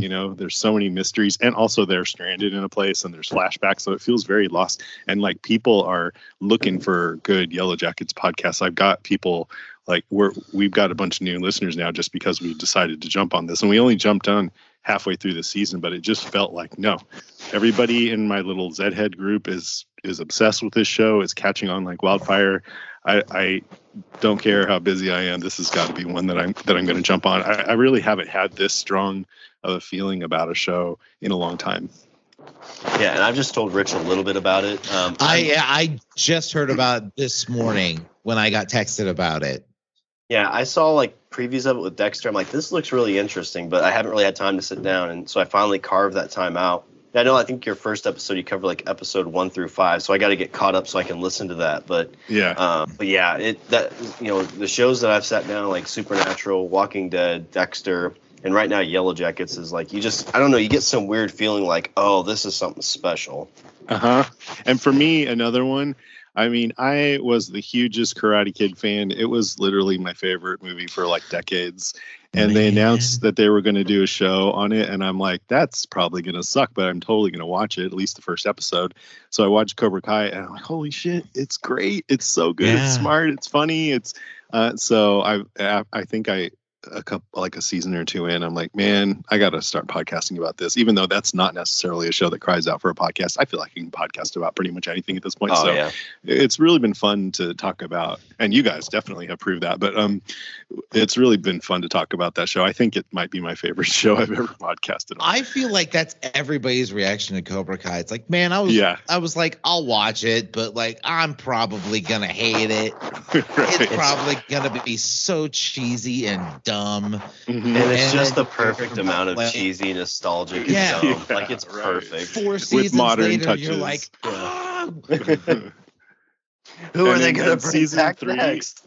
Season 3, when is it okay if I talk a little bit about what happens on the show? I'm halfway through season 4. So we have to only watch 2 per week because we're podcasting. It's torture. I can't binge it. But for season 3, when Daniel went to Okinawa and met with his girlfriend there and Kumiko, and she was reading a letter that Miyagi wrote to her mother, I think, and it was talking about Daniel. That reciting that on the podcast was the only time in 11 years of podcasting where I started crying on the podcast. Right. It was just so damn good. And that's and that's kind of the other thing is I think people will say, like, how can you, like, what makes you want to dedicate an hour each week, not just an hour, but like an hour of talking, an hour plus of talking, plus another, so many hours editing and creating an entire podcast where you talk about a show or an episode of a show. How much do you have to like something to want to do that? To which I reply, like, you read a letter from a fictional character to another fictional character and you get emotional about it. I cannot talk about the season 2 finale of Mandalorian without getting choked up, Absolutely. That's another one we're covering too, by the way, which we love. I mean, I think that's the answer. Is just the fact that, like, just some give people all of Star Wars to Jon Favreau, please. Yeah. But I mean, I think that's the answer, is that some people watch television, but I think that some of us watch television and some of us do a lot more than just watch it. Like, some of us experience it. Yeah. And I mean, the shows that I like the best movies and TV are ones where I feel moved in some way or another, whether it's scared or I laugh or, I feel empathy, whatever. If I feel something, then I love that. And yeah, it's like, I feel like it's art, especially now. Oh, yeah. I mean, TV used to be shitty, but now it's really good.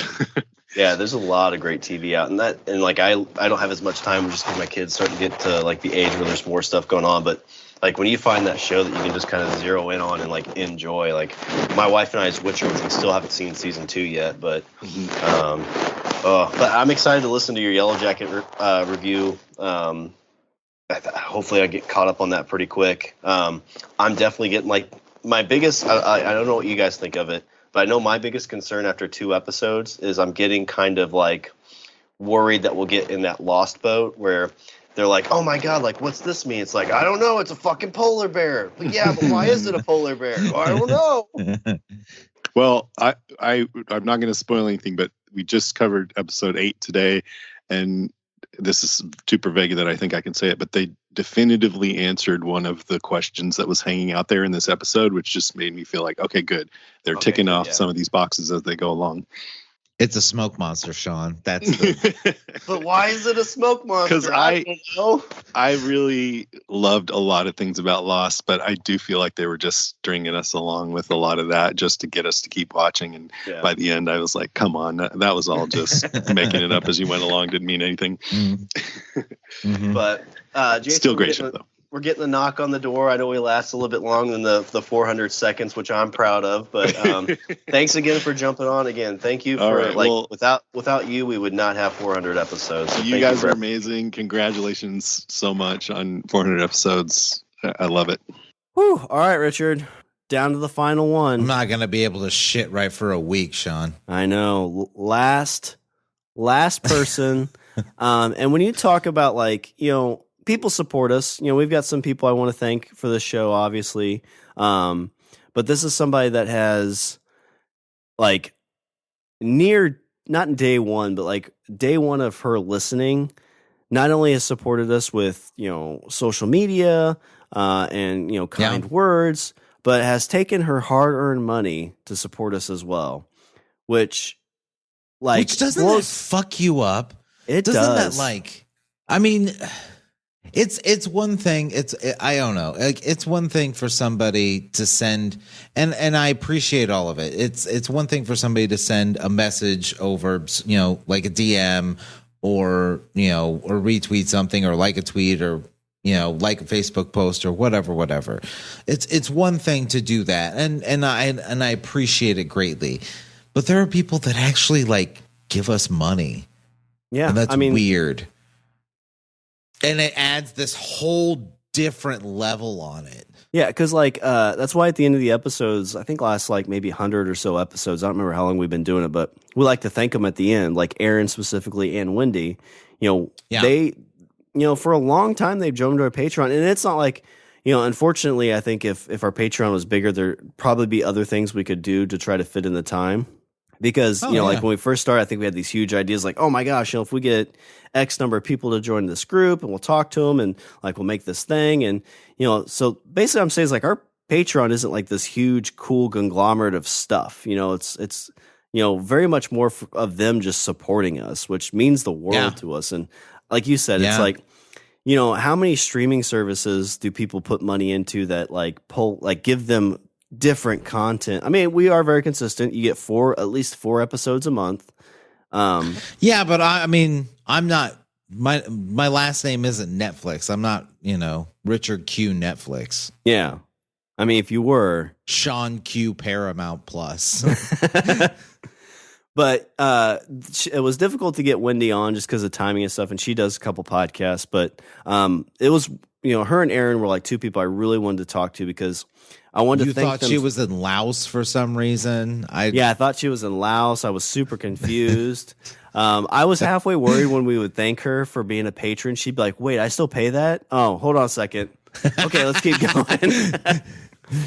But it was a great conversation, and I loved kind of how she kind of said why she likes our show.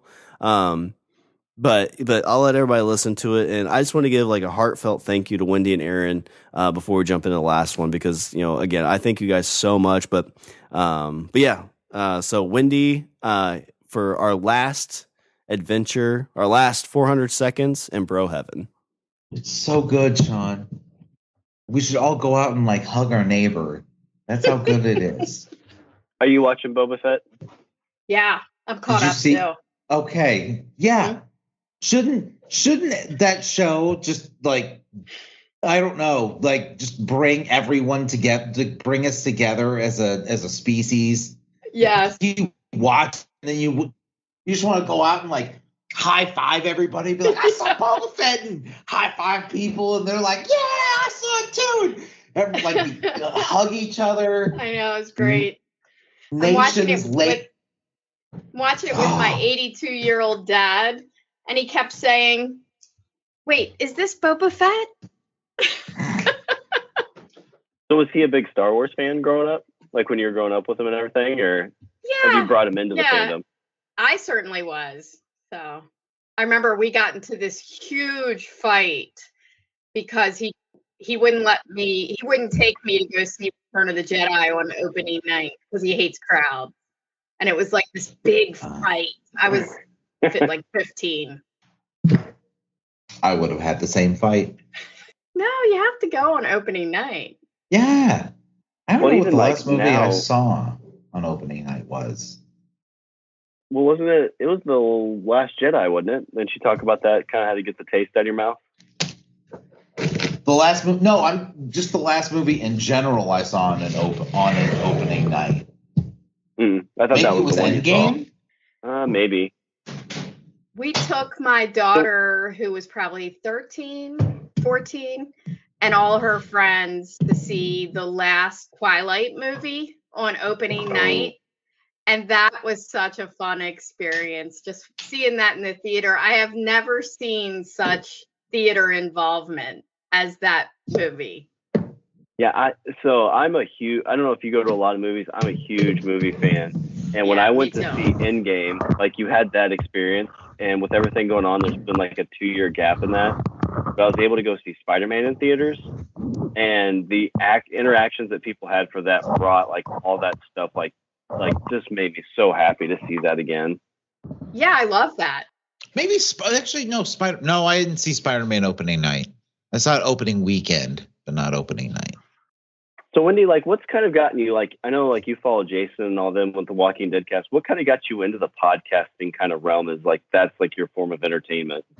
I'm a nurse, and I've always been a floor nurse until 2014 when I took a desk job, like a management job, and I didn't know what to do with myself sitting at a desk. So I needed more stimulation. So I started listening to podcasts. Actually, the first one I ever listened to was Rotten Tomatoes, had a really good, funny podcast. They had really great chemistry. It didn't go on for a long time. And then I was really into The Walking Dead. My family was always into it. And so I started searching for a Walking Dead podcast. And I think I listened to one that was a little girl with her father. Oh, okay. And that was okay. But it wasn't great. And then I stumbled onto Jason and Karen and really liked that immediately. And then kind of stumbled onto everything and a friend of theirs, like Aim for the Head and you guys, and of course, Strange Indeed, and all of those. Love it.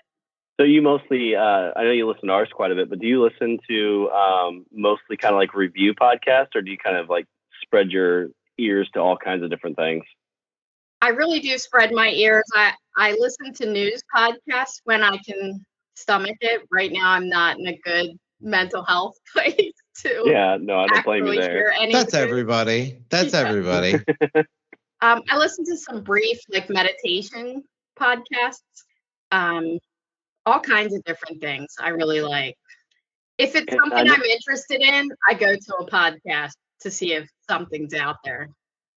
And yeah, so it is. I'm guessing you're watching Yellow Jackets too, right, with the group? Oh yeah, I'm podcasting on it. Okay, sweet. Yeah. I've kind of bounced into a couple of those Yellow Jacket ones. I can't remember if I've listened to any of them that you were on or not. But yeah, like that, we were talking to Jason, like it's just crazy to get like a show that you instantly become a fan of and like like you're hooked on it. And the Yellow Jackets was one for me. I tried to get Richard into it. I'm pretty sure you finished it with your family, right? Like everybody saw it. I finished it. And I was worried with my wife ended up picking up a Showtime subscription because she was really wanting to watch it. And so then at that point, I think the whole season had done its run. So I was like, oh, well, I mean, if I got it, now I guess I'll go ahead and watch it. But like the 3-4 weeks prior, I got Shawn like, oh, you should really watch Yellow Jackets. Oh, this show's really good. And bear in mind, I suggest things for him to watch all the time. And does he watch any of the things I suggest? No. Yellow Jackets is different, though. Yellow Jackets is that cultural phenomenon kind of thing. Like it picked up and ran. I just put Showtime on my daughter's TV when I was over there last weekend, and she binged the whole thing in 2 days and then started texting me nonstop all her theories. She's going deep dive on Reddit. She's totally in. Yeah. Well, that's what I love about like the podcast stuff, because people like will drop a little bit of a nugget and you're like, wait a minute, you start tying your own little strings to it. And like when people think the same things you did, it's like, oh my God, I'm not crazy. They're thinking of it too. Yeah. I'm excited. There's so many theories people came up with, and I'm like, that's so far fetched. And then 2 more episodes, and I'm totally buying it all. Well, I'm excited too, because it sounds like they're going to come out with season 2 at the end of the year. It sounds like or about the same time this one came out. Yeah, I'm pumped for that. But I know you kind of did like I did. Like you started out as a listener, and you've kind of transitioned into a podcaster. So what's been that journey like? Like, how do you feel about kind of going and taking those steps and becoming a podcaster yourself? It's something I could have never predicted to happen in my life. And I think it's been really good for me. It's made me more confident. It's made me a better speaker. Most recently, I spoke at a big conference at Johns Hopkins. And afterwards, I texted Jason and said, I think podcasting has made me a more confident, better speaker. And I was really excited about that and about the journey that I've been on. And I always say I don't have time. And then when they ask me to do something, I'm like, yeah, let's do it. It's so weird to think that podcasting like gives you confidence in terms of public speaking, because with podcasting, like right now I'm sitting in front of my computer and just talking. It's like I'm just talking to my friend. And so you would think that the two kind of separate in your mind, that sitting down and having a conversation with your friend or whoever about any given topic, you would think that wouldn't translate to standing in front of a group of people and talking. But for some reason, it completely does. And I don't know if it's just the thought that when you're doing it, you're thinking in your brain, oh, I need to make sure that I have to know that you have to know that you're speaking to an audience. And so it is practicing for public speaking, even though you're not speaking in public. Mm-hmm. And I think the best podcasts like yours are the ones that you're really just having a conversation with somebody, and you kind of forget that you're podcasting to an audience of thousands.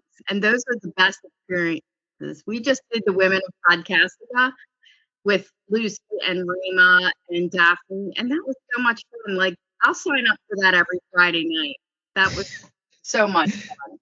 You should do it every Friday night. Yeah. I love when you guys did those. I think it's been a couple of years, hasn't it? Or have you guys done that? Yeah. Okay.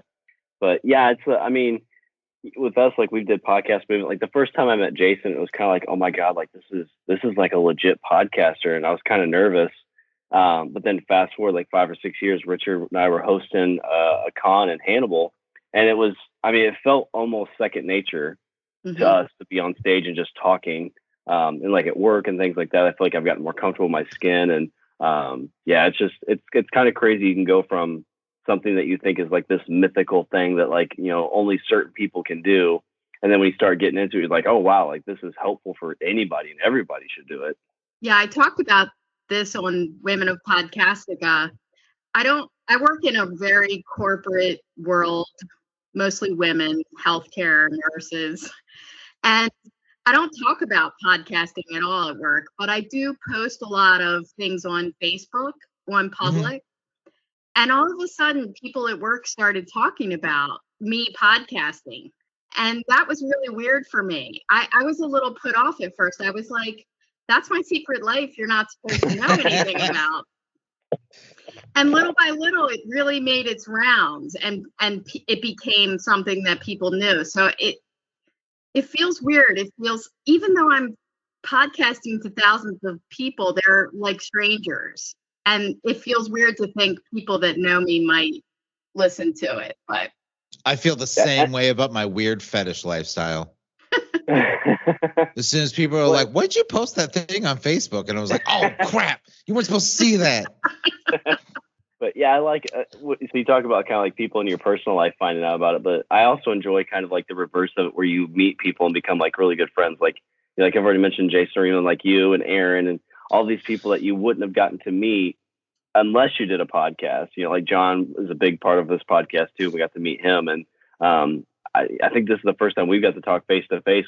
We're Twittered back and forth, but it's just so cool that we live in an age where you can like connect this way. And I just really enjoy all that.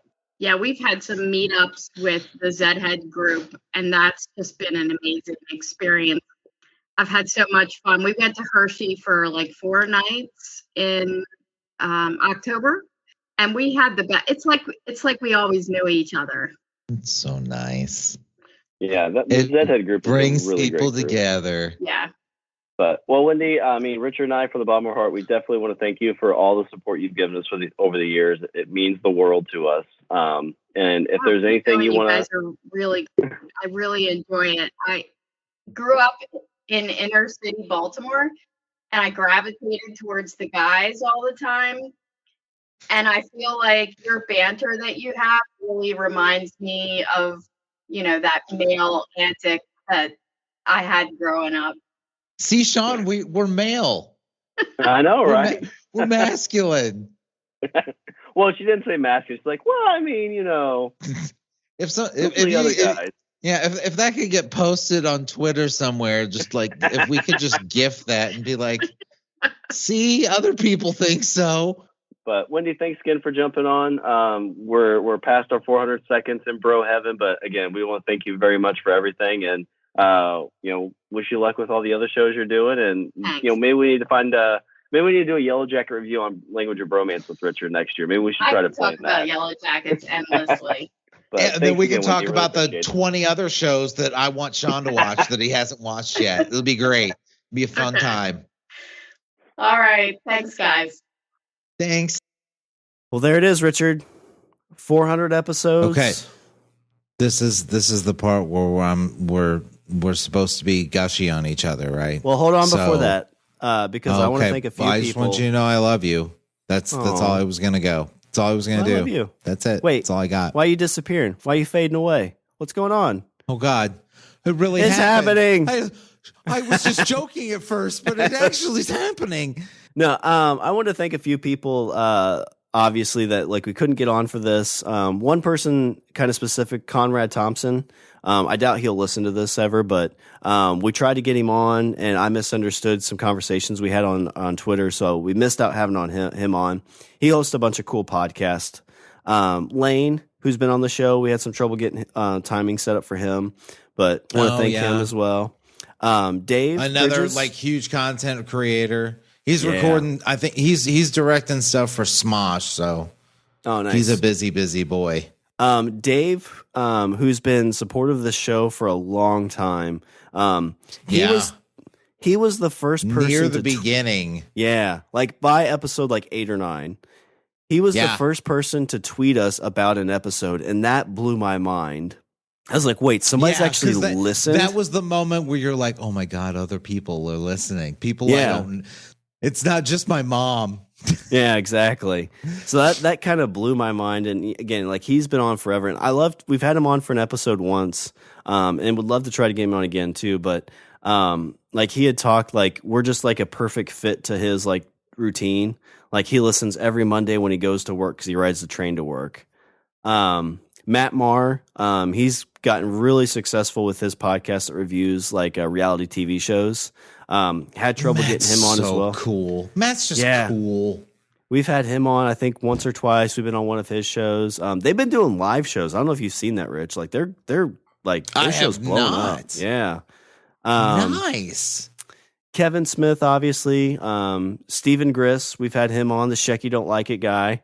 Yeah. There's the Homance Chronicle. It's a podcast which I feel is like our female version. Will Wilkins, obviously. Or are we their male version? We're probably their male. Well, we started before them, but we didn't influence them at all. So you're saying just like real life, the men came first? Yeah, except like they didn't come from our ribs or our earbuds. That's how you meant it. Yeah. Will Wilkins. Oh, wait. Oh, I get it. You made it dirty. Will Wilkins, obviously somebody else. You know, he was the one that helped us get on the SmodCast pod use. So I really, appreciate him as well. And everybody. Will is also a super busy boy. He is. Yeah, he's running that Kevin Smith club, which is, if you're a Kevin Smith fan, great club to be in.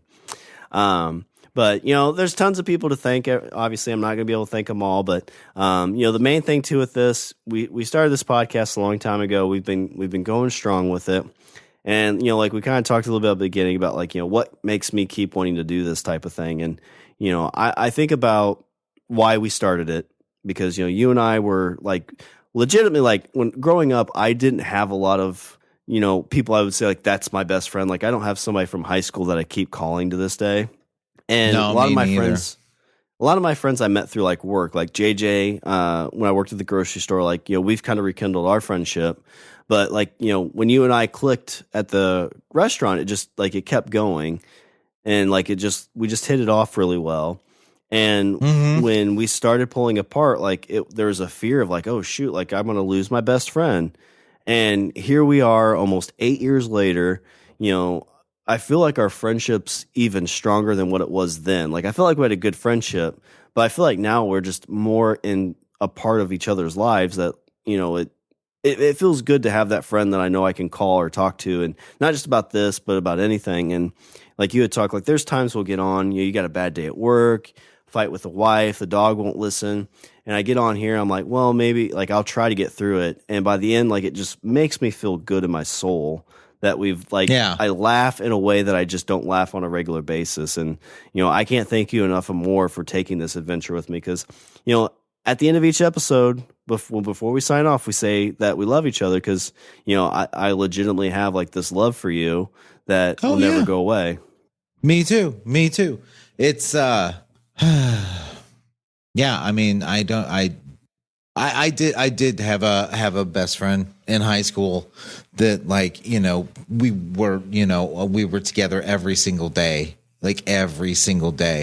for, a majority of the day. And then high school ended and, friendships drift apart. This is, I can say that I think that this is probably one of the only, if not the only actual, like one of the only friendships that I've had as an adult that I've actually, I don't know, cared enough to put the effort in to maintain. I mean, and it's because it's it's something that I like having around. I completely agree. I like having you around. Yeah, I like having you around too. I mean, it's it's really tough to find people that you think that, because like we played D&D together, and like I've had people who like are like you consider acquaintances, but like somebody like you, like we keep playing D&D together, like we keep doing this, and it doesn't feel like forced or fake, like it just feels natural. Like you talk about I gotta say, like, I am definitely I am the type of person that likes to keep everyone at a distance around me. You know, I don't know if, I mean, you name your psychological disorder for whatever that is, but there are not a lot of people that I am close to. I could count them on one hand and they would not fill up the hand. So the fact that that I don't know what it is about you, but for some reason you ended up being somebody that is on the other side of that line. So congrats. You have leveled up, sir. Isn't it like just thinking about this out loud, like, isn't it weird to be able to like you find somebody like that you don't like, because like you think about, like, this is something that, like, if I lost, like, it would be as bad as losing like a family member or like losing, a loved one or something like that. Like I feel that strong of a bond with you. Like, if all of a sudden, like, that's always been my biggest fear, is like, you'll be like, you know what, I don't want to do this anymore. And then I text you and I get like blocked. Like, it'd be like breaking up with somebody that like you're in love with. And like, I don't think that'll ever happen. But like, you still have that fear, is like, well, what happens if like that does happen? Like, what if he disappears, and he's like, you know what? I hated you my whole life. Like we just said in the beginning. Then I'll find him. If he disappears, I'll find him. But it's just crazy to think, like, because you always hear like, kids like, oh my God, it was my high school friend. We're best friends forever. We grew up together. And like, with us, it was like in our 20s that we found each other. And, we legitimately both fought for it because, we, the whole high school thing kind of thing where, we moved away, and it's like, well, time becomes an issue. And it's like, what do we do to keep this going? And we start this thing up. By Jove, it worked. It did. Here we are. Yeah. All right. That's enough. I think people have heard enough of this. All right. Not in general. Not in general. I just mean, I've got this other sheet of paper I was going to read. No, you can. That'll be the cold ending. A few moments later, maybe is he if still people going? subscribe to our Patreon, then they can hear you read. Then you can read that letter. There it is. Oh yeah. Well, I did write you a really nice note when we went to Quick Stop. You did, and I have it right here. Aww. You also wrote me a very nice note when we did a show in Chicago. Yeah. And I have it right here. Aw. I keep it right by my desk. That makes me feel even better. Okay. You do like me. I'm going to put this back in the trash can. I just haven't taken the trash out yet. That's it. Yeah, Amanda found this in the trash. It's like, hey, just hold on to this for your 400th episode. Well, I guess as we're tidying this up, then, what are some Richard's closing thoughts? How do I wrap up for? You know what? There's no eloquent way to say, hey, how do you tie a bow around 400 episodes? So that was 400. So let's see what 401 is like. Yeah, I don't know what episode that is yet. I think it's done though. It's in the can. Oh shit! Not the trash can. I hope it was great. I bet I was amazing. Shawn was probably okay. I laugh about 120 times per episode. All right. Well, let me do a little bit of housekeeping. Visit our website. We're at languageofbromance.com. Follow us on Twitter and Instagram at languageofbro. Email us at bros@languageofbromance.com. And if you want to take that big step, just like some of our favorite people, join our Patreon, like Wendy and Aaron. Because you two, I really don't know why you give us money, but we're glad that you do. And it still blows my mind. Like, right? Like, I almost feel like they're both like, they call each other like, let's keep doing it. Like, I feel bad for these guys. Yeah. They have nothing else. I'm fairly certain Shawn's going to put a bullet in his brain if we quit. So don't give him too much. We're we don't want essentially to keeping these two alive. Don't want to give him enough to buy a gun and a bullet. Like, listen, it's going to be really sad if, like, join our Patreon, just like.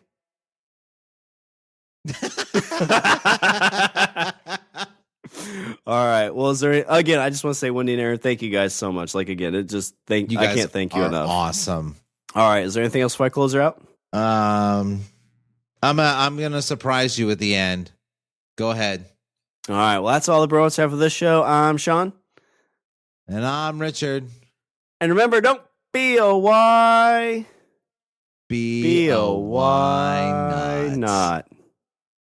And I say we eat the beaver. Classic.